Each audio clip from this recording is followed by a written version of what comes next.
વિવિધ પ્રોજેક્ટ્સમાં સંપાદિત થયેલી જમીનના ખેડૂતો માટે રાજ્ય સરકારનો મહત્વનો નિર્ણય. ખેડૂત પ્રમાણપત્ર ન મેળવનારને કારણે ખેડૂત મટી ગયેલા ધરતીપુત્રો ફરી બની શકશે ખેડૂત. સરકારના ઠરાવ બાદ પ્રમાણપત્રની મળ્યા બાદ તારીખની 2 વર્ષમાં જ ખરીદવી પડશે જમીન.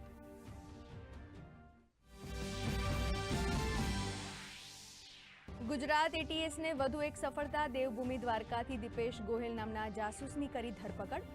કોસ્ટગાર્ડની જરૂરી માહિતી પાકિસ્તાની જાસૂસી એજન્સીઓને મોકલતો હોવાનો ઘસફોટ.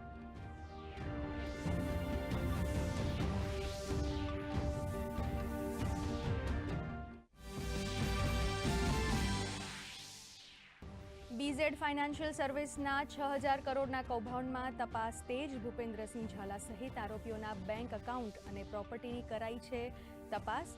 રાજ્યના જીએસટી વિભાગને પણ કરાઈ જાણ.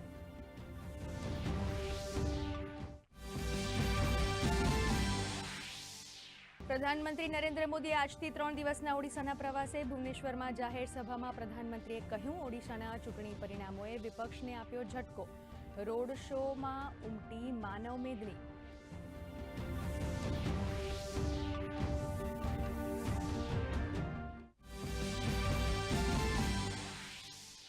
મહારાષ્ટ્રના મુખ્યમંત્રીના નામ અંગે બેઠકોનો ધમધમાટ. કેન્દ્રીય ગૃહમંત્રી અમિત શાહ સાથે બેઠક બાદ આજે મહારાષ્ટ્રમાં મહાયુતિની મહત્વની બેઠક. મહારાષ્ટ્રના મુખ્યમંત્રી અંગે આજે લેવાઈ શકે છે નિર્ણય.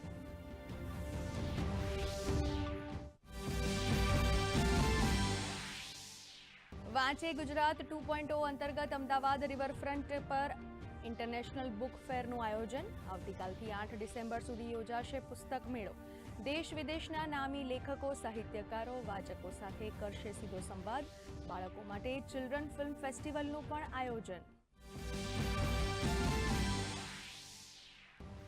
ગુજરાતની સાંસ્કૃતિક હસ્તકલા વિરાસત ઘરચોળાને ભારત સરકાર તરફથી મળ્યો જીઆઈ ટેગ.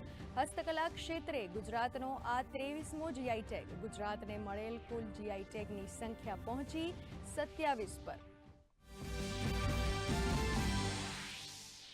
ઉત્તરના ઠંડા પવનોને કારણે રાજ્યમાં અનુભવાઈ રહી છે ઠંડી. 10.7 ડિગ્રી લઘુત્તમ તાપમાન સાથે નર્મદા જિલ્લો બન્યો સૌથી ઠંડો. 3 ડિસેમ્બર બાદ ઠંડીમાં મળશે આંશિક રાહત.